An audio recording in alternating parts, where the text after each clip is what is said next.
Good morning, everyone. This is Fran Lewis. This is MJ Network. MJ in memory of my sister, Marcia Joyce. And we have the author of Six to Carry the Casket and one to say the Master's Book weighs more than I do. But I really like it. So let me do a little introduction while I put my reading glasses on so I can see. Oh, these are not as great, but what can you do? Six to Carry the Casket is not really a nostalgic look back at the author's upbringing to also a journey of self-discovery. Hasselman candidly explores his identity as a gay man within the content of a traditional Catholic family. His reflections on the navigating acceptance add another layer of depth and intrigue. He writes with grace, vulnerability, allows readers to see his struggles to reconcile different parts of himself. And I did post a review this morning. Oh, thank you. Once my site let me correct how I spell it. And this is interesting because my cousin Angie is married to Nicole. Yes. And I love them both. I'm going to get to see them next week. Was that a journey for them with your family and community? No, my family, her mother understood. Her father still hasn't after 12 Mm. years. And she's got two of the most great kids in the world. And I'm going to see them next week because I'm allowed to bring anything I want to spoil them. One is into Lego and one is a reader. So Kenley Rose is like me, a reader. So I got her a whole graphic set of graphic books and whatever she wanted, and I got him a 3-in-1 Lego playset so we can get in trouble. No, but my family is very mixed, and when Angie and I when she told me, I said it's whatever makes you happy, not what anybody else makes happy. Mm. So what can I say? Okay, now I have your questions, your talking points. I think it's just easier if I refer to Sure. them. Okay, you are not stuck with the identity you inherited. I'm amazed. So how do you begin to question your identity when at birth? Because I had a lot of questions about mine at times too. Yeah. Identity, I think we think of identity as a fixed thing. I think oftentimes we think about identity as something we're given and then we're stuck with for the rest of our lives, and that we have to run with it. And if the identity doesn't feel right, it's our fault. It's not Yeah, a question of the right identity or the right environment. So I think like any way of knowing ourselves, I don't think it's helpful to think of it as a fixed, an absolute thing. Um, Instead, I think of identity as a tool, as a tool for understanding ourselves and others, and you know, as we do grow in understanding, we reveal new layers of ourselves, or we find new ways of coming alive. When we start to use identity more as a tool for understanding, what am I interested in? What is my body telling me that I have in common with those people over there? Or what is my background shaping me? How is it shaping my perception of this? So I think whatever we're given can be a wonderful starting point, but sometimes we find that we're not in the right place. So for me, I grew up in a lovely part of the world outside of Chicago. I grew up in a beautiful suburb, and it was very white, and it was very cisgender, and it was very straight, and it was very affluent. Um, so there was not a lot of diversity in that world. And as a little kid, I felt so on the margins. I never felt connected because that world wasn't made for someone like me. That was, I think, as a young person, that was my body telling me, like, this is not right for you. And I think a lot of queer people experience something similar to that, where we find ourselves, we can make it work, but we're never really fully happy because the identity of that place, or that if we assume a mantle of heterosexual identity, as many people do for a long time, I don't know that we can do much with that, because it's not a match. It doesn't feel natural. It doesn't feel right. So in terms of questioning it, I think if we approach it as a tool and we think about, well, what is identity serving me? How is identity serving me?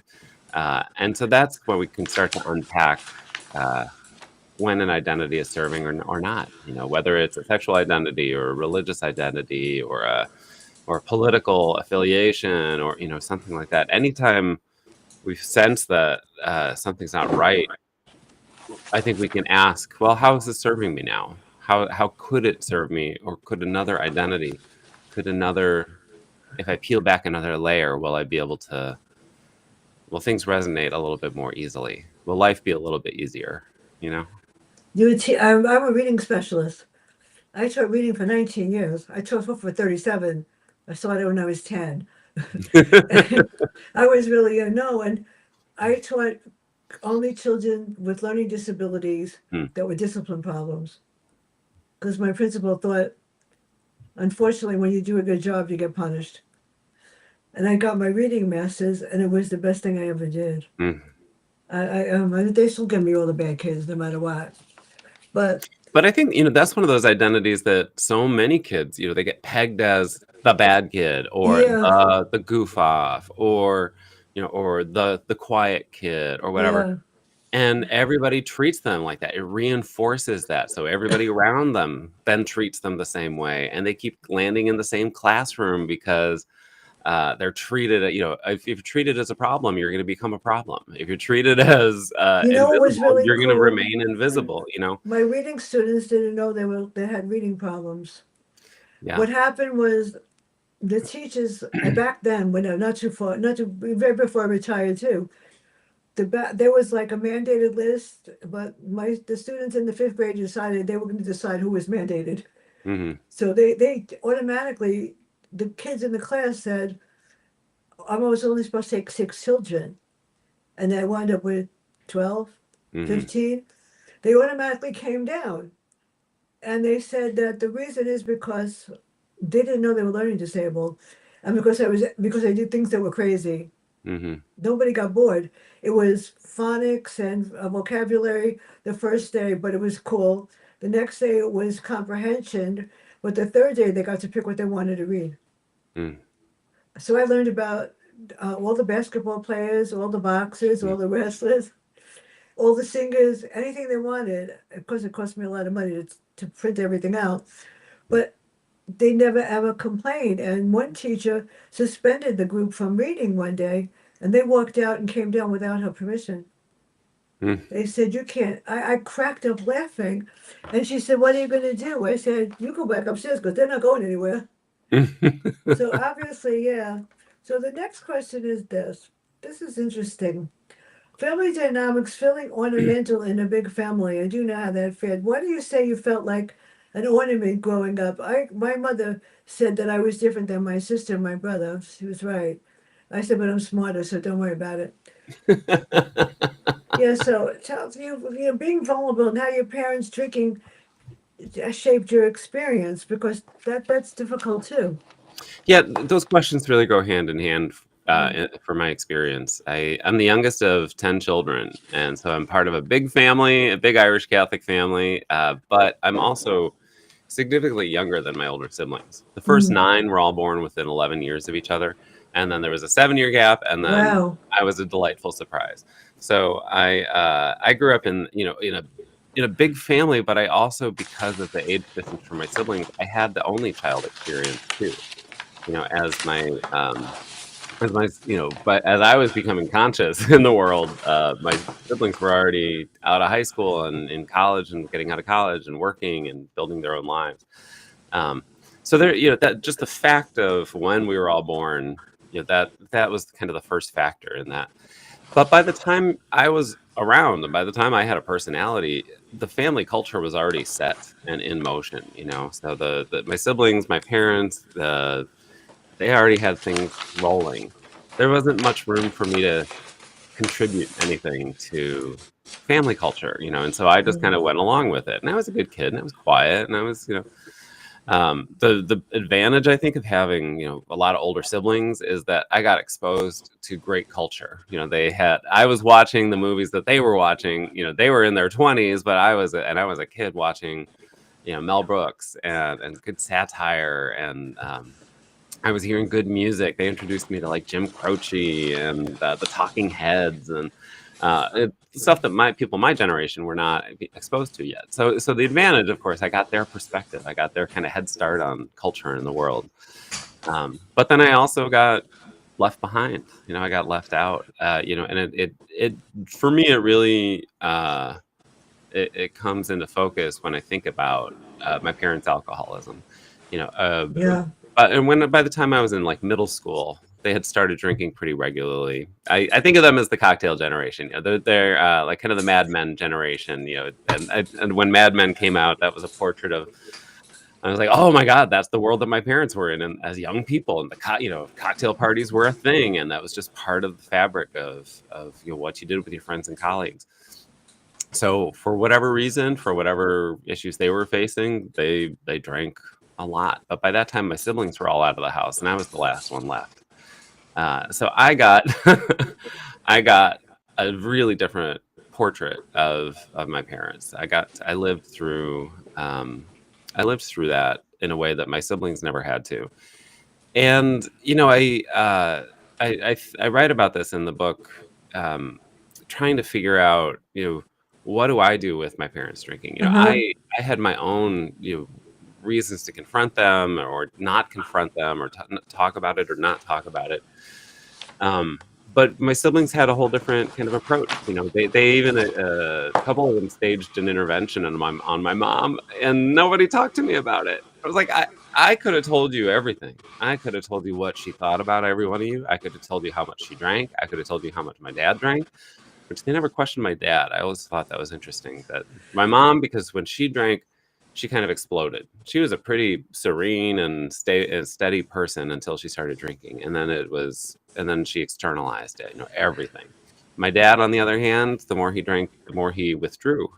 He'd shut down. He'd get quiet. He'd get kind of philosophical, and so I think he got away with, kind of without notice. Whereas my mom, couldn't be ignored. that every holiday, every family dinner, every night. This was the dynamic. So my siblings only saw it on like holidays, special occasions. I saw it every night. And so when they were even confronting that and not recognizing that a vulnerable kid, like there's a 13-year-old getting into that back seat, that those two people are driving Mm. and they're drunk. I could see them all talking about mom and dad being drunk. Mm. Nobody was like, hey, you know what? Maybe somebody should pull Bill out of the car. Maybe somebody else should take him home.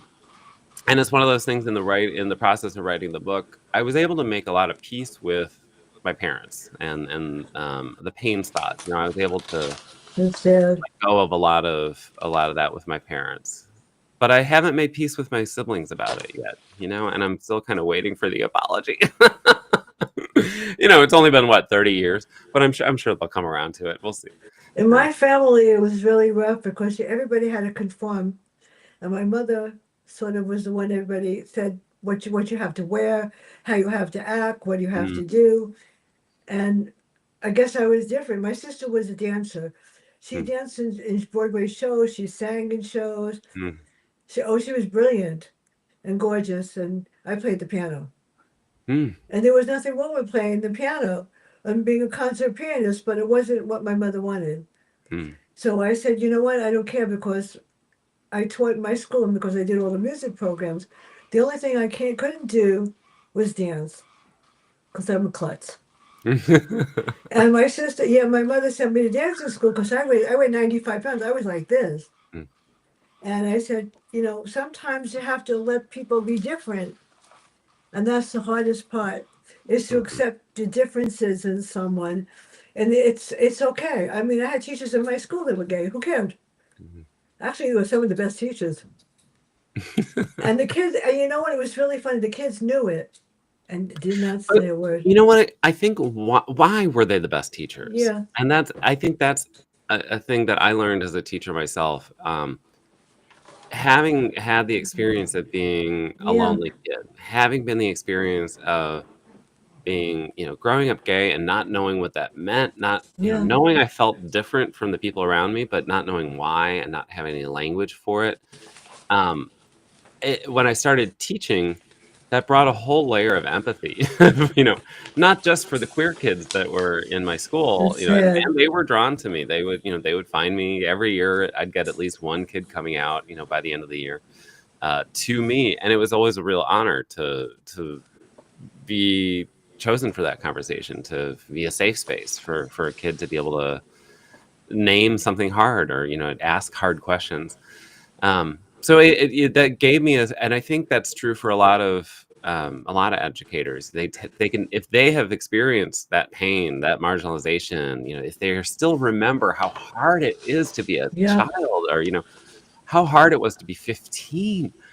The greatest, my as a teacher, my greatest compassion was always Oh for yeah. sophomores in high school, because their bodies are just doing terrible things to them, and they have no control over that. And yet there's all the social fallout, and they get treated as adults, but they're really still thinking as kids, and it's just, um, you know. So I have great compassion for them, mostly because I remember what it felt like. I remember what it was like when I was on the margins. I remember what it felt like when I was drifting out and alone.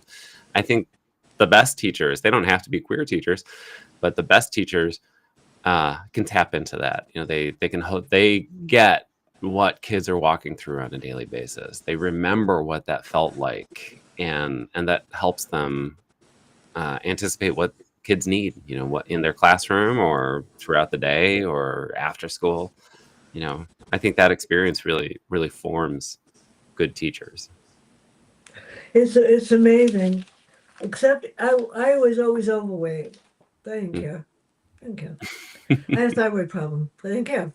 But my mother was the PTA president of my school. Definite handicap. Definite handicap. Mm. Because I was in sixth grade, and the teacher said I never answered a question in class because she said that my aunt was one of the top teachers in the school. The assistant principal was my parents' friend. And she just said, well, they're telling you the answers. I said, how can I tell them the answers? I'm sitting right here. Mm. She was horrible. I won a writing contest for the state, and she wouldn't let them take the composition because she thought somebody wrote it for me. Mm. At which point, I never got suspended until that day. The expletives that came out of my mouth, she had it coming. So yeah, you have to. It's hard sometimes. Now this was interesting because you have so many. I don't know if I can ask questions for every one of those sections. Why did you devote this section, the third one, to your queer identity? And I have a friend that used to work in Trader Joe's. Like I'm still friends with him on Facebook. He's married to Ryan for 25 years. Mm. And I love Michael. And he was the most fun Trader Joe. We used to crack up and keep the line waiting. We didn't care what anybody was doing. So why did you make this one personal? And I think that that's great because people have to learn to accept people for who they are. And if you don't, Yeah. too bad. Yeah, the third part of the book is less about you know, teaching about, you know, what it's like to be a gay person. It's more celebrating the things that helped me, that gave me vocabulary to understand myself. So you know, the first two parts of the book were essays that were written out of me trying to figure out, you know, make sense of the world and make sense of my own Mm. experiences. And I had landed in a place of burnout. I wanted to understand how I landed there and how to move forward. The third part of the book, though, was really born out of my kind of disillusionment with how pride gets celebrated. You know, in 2019 was the 50th anniversary of the Stonewall riots in New York. And the next year, 2020, was the 50th anniversary of the first Pride Parade in New York and I think a couple other places.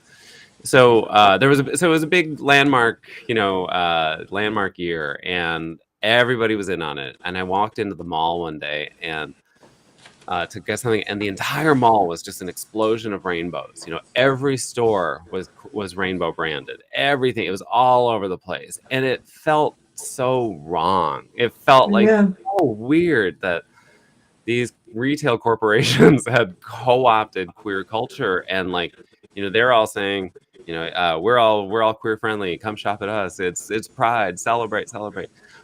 But never mind the fact that they are, you know, they don't have policies in place necessarily that are protecting their employees or supporting their employees. Never mind that some of those very corporations were the ones that were funding politicians who were very actively working against queer rights and queer protections. So it felt really hypocritical. And I went to the Pride Parade that year in 2019, and sure, there was lots of joy and there was lots to celebrate about the progress that we'd made. But every float, was these giant corporate floats, these banks and these giant Yeah. companies. And then you've got the community organizations like PFLAG, or a little church or a little synagogue that is marching. And how exciting is it for that little church to be marching? But they're this tiny little thing, so between two behemoth corporate floats. And I thought, that's not right. That's not. It shouldn't be an advertising parade. It should be something else. So I wanted to think about how do we bring it back? How do we make it more about us, and how do we personalize it? So I started setting time aside every day during June, which is the month that we start to celebrate Pride. Um, and I'd think about a person or a book or a movie that was really important to me as a queer person, whether because as a kid it showed me something that I hadn't seen anywhere else, or it was as a young adult something that I was struggling with, and this book or this movie gave me some direction or some comfort. Um, so the third part of the book is, it grows out of that practice of just taking some time every day, think about what what were the experiences that really helped me shape my own identity, and how can I celebrate that? How has that impacted me? How has that stayed with me through my life? So there's a lot of TV shows. I talk about the Golden Girls and Designing Women, and I talk about some movies like Camp, and that featured queer characters. That I could imagine, like, what would life be if I went to a queer friendly summer camp when I was a kid. But then also some of the old classics that have stayed in the imagination. Joan Crawford to me remains Well, the what's going great on in the news example too of is an very prevalent advocacy about this too. tactic. And the problem is that people don't accept people for what they believe and who they are. And that's what's even more. Well, look at the person that's running the government. He doesn't accept people for anything. He just thinks he's right. He has to learn to accept everybody. It doesn't matter because everybody is a person and different. So they Mm. told me. Now this is interesting. What happened? I'm going to skip the next section because it take forever. Catholic education. Did you have a problem in school? And Dan Savage, it gets better. How did that speech change your life? I read that 3 times. Oh, the Dan Savage ruined Yeah, my life you essay. know, in order to do a review, because first of all, Shirley's phenomenal. Hmm. I need her to help me when I write my next one. She's phenomenal, and I never know what she's going to send me to review. But the funny part is that she doesn't say, "Do you want to review it?" She said, "The interview. Just set up the interview. The book's in the mail." She didn't ask if I wanted it.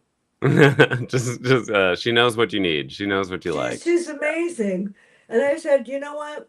She hasn't. She's given me some odd ones." And I've read every single one that Mhm. she did. The only one and she wasn't her that sent this was a book about a town when a person gets to be a certain age, at the end of the month they kill the oldest person as Oh, a sacrifice. I couldn't read it. Could not read that. dark. Yeah, that was like so, yeah, I couldn't. I mean, the person wasn't sick. They just picked somebody. Yeah. Forget Yeah. that. Yeah. So, Catholic education, and what does primacy of conscience and trumps everything else mean? Yeah. I mean, how did you feel? Were you included in church? Did the priest give you a hard time? No, I had a really positive experience of religion growing up, and Mm. this I recognize is really I had a really different experience than a lot of queer people. I grew up in a Catholic family that was not, oh, what the Pope says goes. We had a Catholic family. My parents were trained by the Jesuits, and they were educated by the Jesuits, and they were much more interested in having Mm. thinking people as Catholic children. And that's where my mom really introduced to us and really emphasized this idea of the primacy of conscience, which I think of it as like Catholic moral disobedience. If there is this notion in Catholic theology that your conscience is that part of you that is closest to God. And so if your conscience is telling you something's wrong or something's right, then that's the final authority, not local laws, not customs, not the Pope himself. My mom used to say, "Oh, the Pope is just another priest. What does he know?" And so that it was your conscience. So when I was growing up, even when I was getting some negative messaging around queer stuff, it wasn't coming from my church. It wasn't coming from my parish. It wasn't being talked about. That's a different Uh, problem. But I wasn't getting the negative messaging from them. And I had this notion really ingrained in me that if my conscience tells me it's right, it's right. So I never felt a conflict between being gay and being Catholic. I that's never good. felt the conflict. Um, and like I said, that's very different from other people's experiences. But I had a really good experience in Catholic schools too. I loved my religion classes, and I studied religion in high school and college and grad school. I did a master's in the comparative study of religion, and I started teaching and working as a campus minister. Um, at a little Catholic girls' school outside of Boston, and it was wonderful. I loved the work. I loved the community. I loved my kids. I loved my colleagues.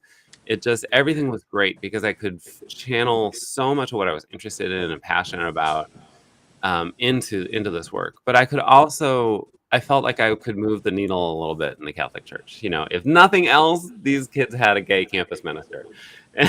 you know, so but I wanted them to feel engaged. I wanted them to feel like the church wasn't the buildings and the authority in Rome. The church was us here and the traditions that we engage and that we want to disseminate and hold on to. So I really worked with this assumption that I was going to be able to move the needle. Now, I couldn't talk about being gay. All my students knew, but I couldn't talk about it because of the rules of Catholic schools. Yeah, If you you couldn't are do in that. Yeah, violation of the Catholic teaching, then you shouldn't be working there.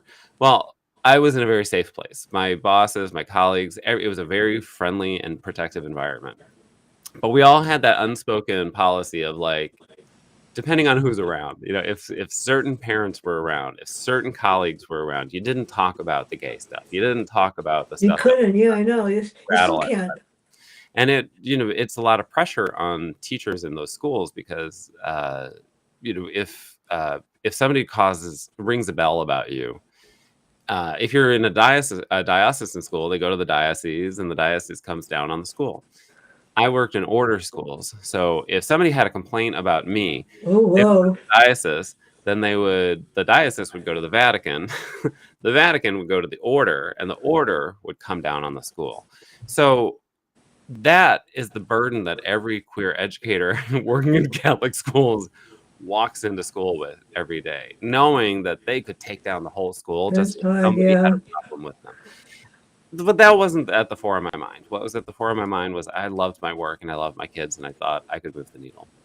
Then I went to a conference in Seattle in I think it was 2012. Dan Savage was speaking about the It Gets Better project, and the It Gets Better project is Dan and his husband Terry wanted to get a message to kids through YouTube that it gets better. There was a rash of really horrific and disheartening suicides among queer teenagers. And so that really inspired in them. We need to get the message like it's going to get better. You're going to get out. It's going to get better.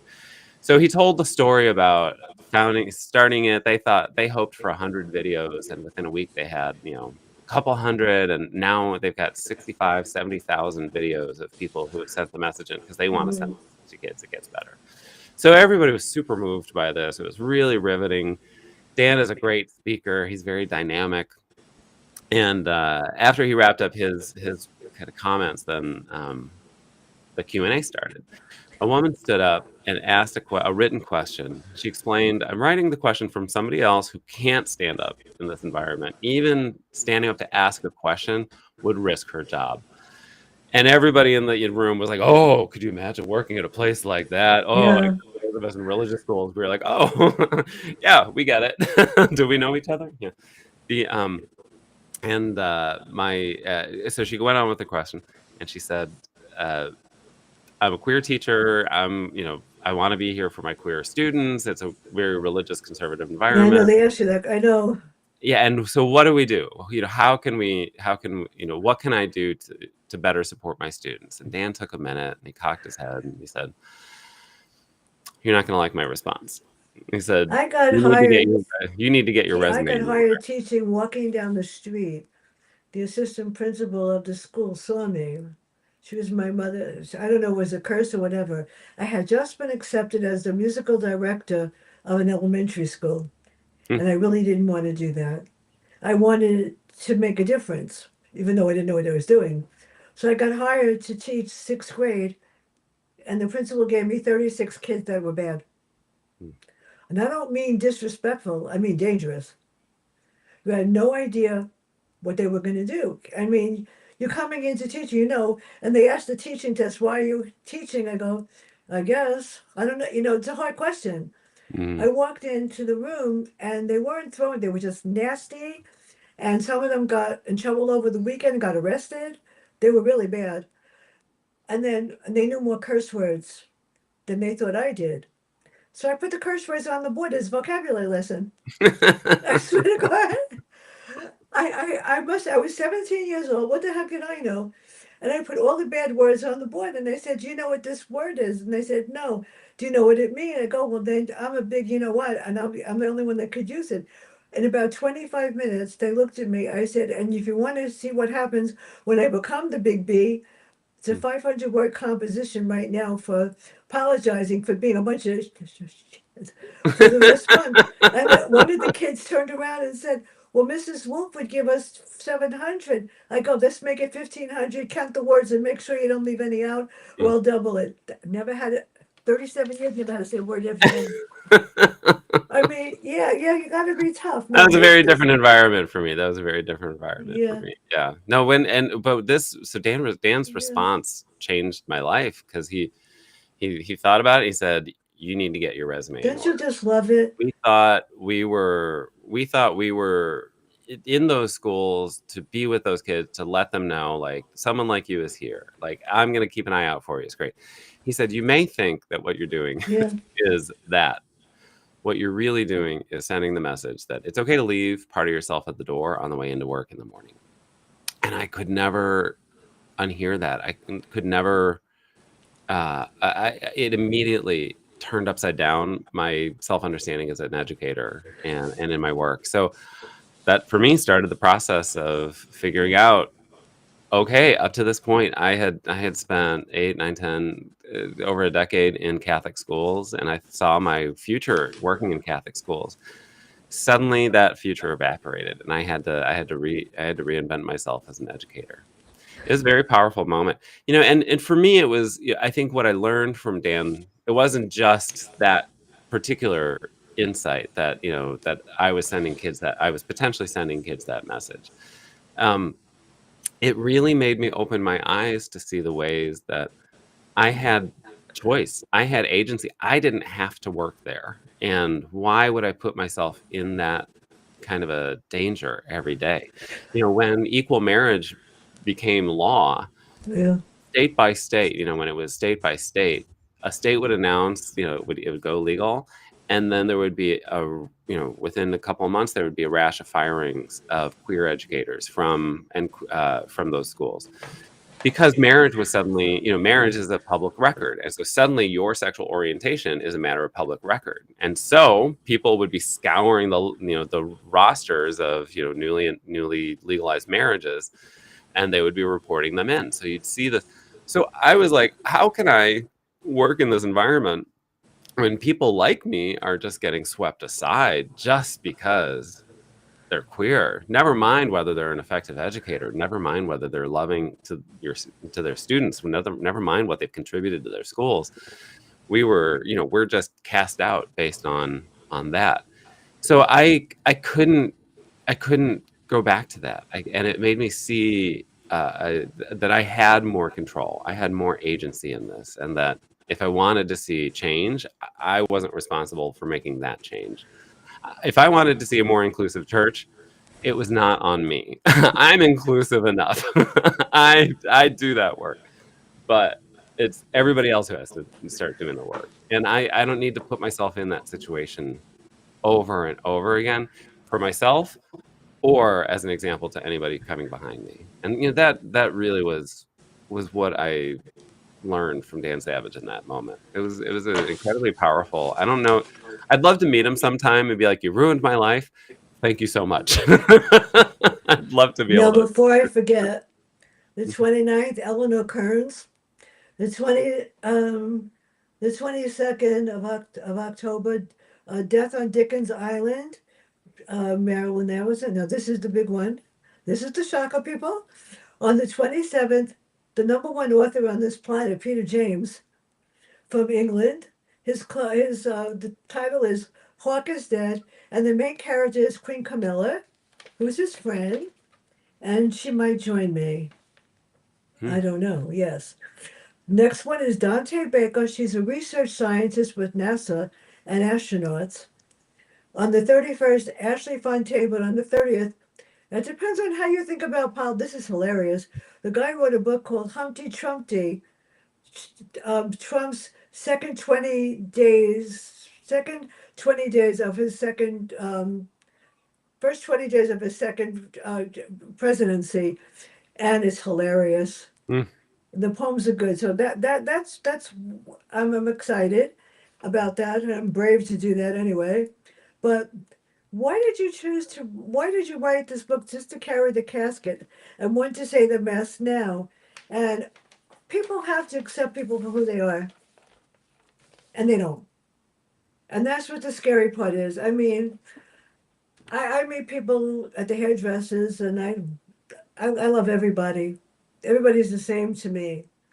I've always been like that. My father taught me, you're who you are and accept your friends. If they don't like you, too bad. Whereas other people in my family feel that if you don't marry somebody within your religion, you don't belong here. They get disowned. And that's wrong too. So Hmm. how did you choose this title? That's really cool. Six to carry the casket, one to say the mass now. And who did you write it for? And after reading this book, I mean, I took away a lot, Hmm. and there's a lot of differences, and I learned that it's okay to be who you are. It's okay to be different. My mother didn't think that. She said, like I said, I went to family dinners and I had to help everybody do their homework and their term papers because I was smarter than them. So I resented going. After a while, I pretended to be sick Hmm. because you know what? Either you are, you are. And she would say to me, "Well, you're not pretty. You're overweight. You're not like your sister." I said, "I know I'm not like my sister. My sister was brilliant and smart." I said, "I'm just very smart. Either take it or leave it." So who did you write this for, and how did you choose that title? It really is. It's different. I wrote it for me. It didn't start as a book. It didn't start intending to be anything anybody else would be reading in total. I started writing after a period of burnout. I had been working in schools for a long time, and then I hit just a terrible rough patch. Both of my parents and one of my sisters died within about a year and a half of each other, just as I was starting a role as a middle school principal, and I burned out, and I had nothing. I really broke, and I really had nothing left. And I took time off to heal and to recover and I thought I was going to be running back to schools, and I was not. So I was trying to figure out, okay, well, what's next? What am I going to do when I grow up? And I started writing to help me figure that out. I wanted to figure out how I landed in this place of burnout, but I also wanted to figure out what I wanted to carry forward. Who did I want to be in the next phase of my life, and what resources can I tap into for that? Um, I started writing, and then 2020 happened, and then we all landed in a place of burnout with the pandemic and the social division, and so I kept writing, but I wanted to figure out how we all landed there, and I wanted to think about and unpack not just how do we land there, but how do we move forward, and what's the world that we want to create? What do we want to hold on to? After a while, I stepped back and saw a through line through a lot of the essays about identity. And I thought, okay, well, there's something here. And a couple of friends encouraged me to pursue it. And so I started pursuing, publishing it. And I was able to get this great relationship with Peanut Butter Publishing. And Danielle Harvey was my editor. And she was wonderful to shepherd me through the process, and she was a great resource through it all. Um, I picked, and it was interesting. Picking the title was actually kind of tough because because at some level, all the essays are kind of all over the place. It's all about me, but it's not all about me. It's some family stuff, some work stuff, some intellectual, some musings, It's some very personal. It's very good, very personal. But and it hits home. and So are so you going to write another one? I went back to my first identity, what my mom used to say all the time. So people would say to her, like, "You have 10 Yeah. children. That's amazing." And they'd say, "7 sons? How did you have 7 sons?" And she'd say, "Well, God gave me 7 sons for a reason.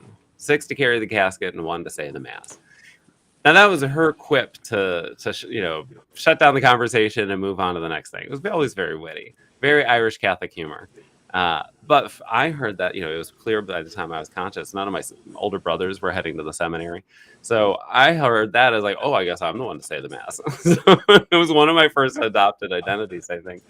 And even when I majored in religious studies, when I went to divinity school, I think my mom was seeing a prophecy fulfilling of like, oh, I'm finally getting a priest in the family. I think she didn't get a priest in me, but she got a campus minister, and one of the most beautiful gifts I ever got from my mom was the chance to plan her funeral with her. A few weeks before she died, she went off of hospice care, and I went in for the weekend to visit.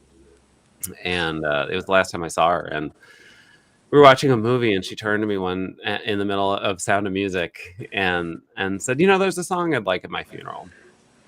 I thought, "Oh, okay." Grab my laptop. I was like, "I understand what we're doing here. We're gonna start planning." So we planned her funeral together, and it was a wonderful gift. And so that last weekend, that last moment that I was able to share with my mom, kind of goes back to that thing she used to say all the time: 6 to carry the casket and 1 to say the mass. Well, here I am. I'm not saying the mass, but I'll help you plan it. Yeah. So So that's are you writing another one? Is there a sequel coming to this? I don't know if it's a sequel per Gonna se. write something else? I've got 2 projects on the horizon. The first one is about weddings. In the other part of my life, I'm a ritual designer, and I do a lot of work around weddings, wedding ceremonies.